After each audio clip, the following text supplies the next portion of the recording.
Bonjour à tous, Tadjahao. Épisode 20 d'Histoire de parler, le programme où l'on étudie l'origine des mots et des expressions de la langue française. Aujourd'hui, voyons une petite série de mots qui veulent tous plus ou moins dire la même chose, faire du bruit, et vous allez voir que certains d'entre eux ont des origines très intéressantes.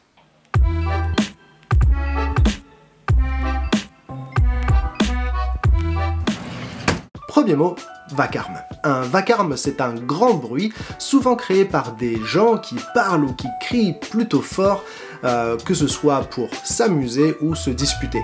Ce mot vient du flamand vacarme, qui signifie quelque chose comme « pauvre de moi ».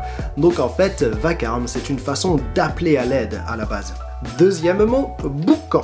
Faire du boucan, encore une fois, cela veut dire faire beaucoup de bruit. Cela vient d'un vieux verbe, boucaner, qui signifie imiter le bruit d'un bouc. A noter que par le passé, un boucan désignait aussi un lieu de débauche, et l'on peut imaginer que dans ces endroits-là, il y avait beaucoup de bruit. Il y a un autre mot qui nous vient d'un animal, le chahut, notre troisième mot. Et si je vous demande à votre avis de quel animal nous vient le mot chahut, vous allez peut-être répondre le chat. Eh bien non, en fait cela vient du chat huant, qui est un autre nom pour la chouette hulotte. Va ensuite le verbe chahuter, qui désignait une façon de danser qui était plutôt désorganisée. Mot numéro 4, une alarme, que l'on utilise par exemple dans l'expression sonner l'alarme. Celui-ci nous vient de l'italien alarma, qui veut dire tout simplement aux armes. L'alarme était donc une façon d'appeler les gens à se préparer pour un combat. De la même manière, une alerte, notre cinquième mot, nous vient aussi de l'italien et désignait une façon d'appeler les gens à se rendre sur les hauteurs pour guetter une menace.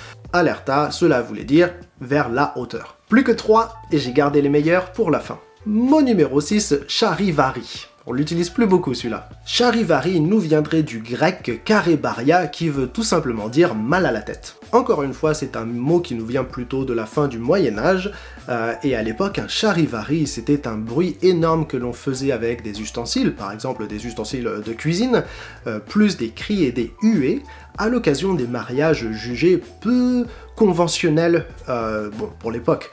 Par exemple, quand un veuf ou une veuve se remariait. Numéro 7, un ramdam. Ici, il s'agit d'une altération du mot arabe ramadan, le mois du jeûne dans la religion musulmane. Ramdam ne fait bien sûr pas référence au mois lui-même, mais plutôt au repas qui clôt le jeûne quotidien lors du ramadan, et on imagine que ces repas pouvaient être assez bruyants, ou assez agités en tout cas. Et enfin, numéro 8, un tohu-bohu.